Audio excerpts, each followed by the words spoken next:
Je m'appelle Justine Lafortune, puis je suis artiste, soudeuse et métallière. J'explore le travail du métal depuis maintenant 3 ans, en fait, oui, maintenant 3 ans. J'ai commencé dans un milieu qui était plus industriel, donc j'ai commencé avec la base du métier, un DEP bien en normes. Lorsqu'on est en industrie rapidement, ça devient quelque chose de très routinier, donc c'est quelque chose qui ne m'intéressait pas.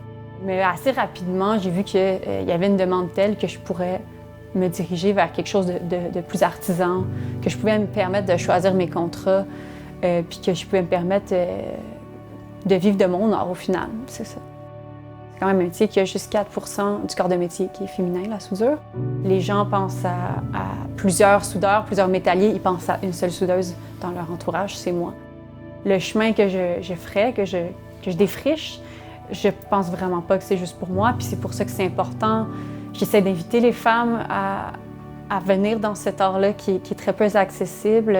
Je donne des cours, les gens sont motivés, les gens sont fiers en voyant ce que je fais, même au début plus que moi. Je sens que c'est carrément un genre de personnage qui prend vie autour de mon art qui me dépasse, mais en même temps que j'apprécie.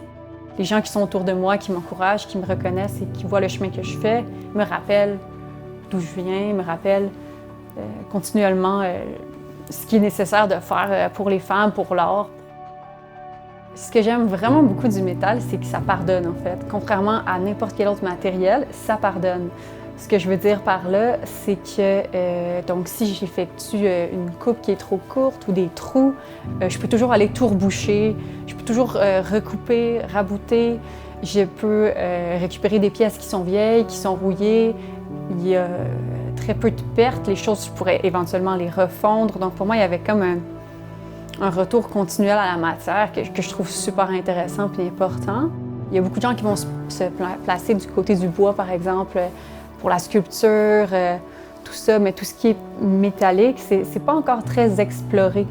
Je dirais même, tu sais, quand on pense à des mentors ou même des artistes sculpteurs, il y a très peu d'artistes du métal. Là. On est dans le début d'une ère où il y a des leaders artistiques qui viennent explorer, puis on n'a pas encore vu le bout de ce qui est possible de faire au niveau du métal. Puis moi, c'est ça que je trouve extraordinaire. Puis là, la courbe d'apprentissage pour le métal, elle est excessivement longue. Il y a beaucoup de gens qui vont se tanner, mais ça fait aussi qu'il y a une certaine forme de fierté à réussir à acquérir ça, une maîtrise, tant une maîtrise du métal qu'une maîtrise de soi.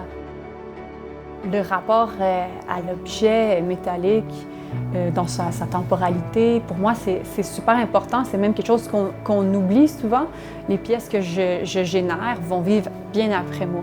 Mais c'est une danse avec du métal en fusion. Pour moi, il est super important de prendre soin de ce que je veux générer, que ce soit pour ma communauté, non pas pour les industries. Donc, que ce soit des choses qui fascinent, des choses qui inspirent, des objets qui vont servir des générations. Je veux que ça fasse sens. Je veux que quand je le crée, je suis en connaissance de où ça va, puis de la portée totale de la vie de l'objet. Ce qu'on oublie bien souvent quand ça quitte l'usine ou quand ça quitte notre espace de travail, ça va continuer à exister. Donc, à quoi ça sert? Où est-ce que c'est? Qu'est-ce que ça nourrit comme énergie aussi dans l'espace? Moi, je suis très difficile avec moi-même. Pour moi, c'est jamais assez grandiose, c'est jamais assez grand, c'est jamais assez bling. Mais en soi, je pense que les gens n'ont jamais vu ce genre d'objet.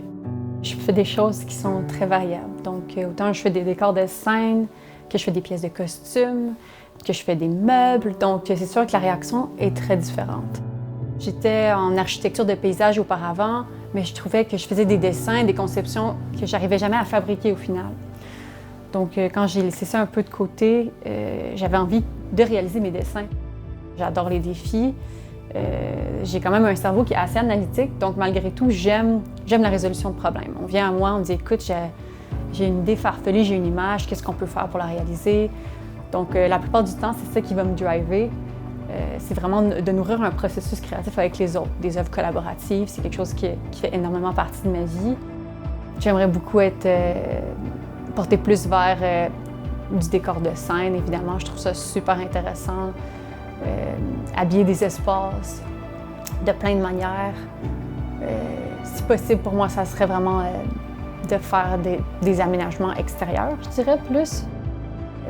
de continuer ma démarche personnelle au niveau de la métallurgie, d'en acquérir plus, de rencontrer aussi des gens qui vont me surprendre dans le métier. C'est quelque chose auquel j'aspire énormément, vu qu'il n'y en a pas tant, surtout des femmes. Il y a certaines femmes que j'aspire vraiment à rencontrer. J'ai pas tous les savoirs du monde, j'ai pas toutes les expertises, donc ça va me prendre des gens qui me tendent la main avec une expertise et qui disent « Allez, c'est quelque chose de nouveau, moi je vais la prendre de la main, là, parce que c'est ça le but de l'exercice, dans le fond, d'être en vie et de créer, c'est de le faire ensemble. » Si vous voulez en apprendre plus sur mon art, c'est très simple. Il vous suffit de visiter la page web qui apparaît en ce moment même. Et puis sinon, vous pouvez tout simplement me suivre sur Facebook ou sur Instagram. Donc, je suis assez active sur les réseaux sociaux. Si vous voulez aussi tout simplement m'écrire, que ce soit pour me tendre la main pour un projet ou pour me laisser un commentaire, ça va me faire plaisir de prendre du temps avec vous. Donc, n'hésitez pas, je suis là.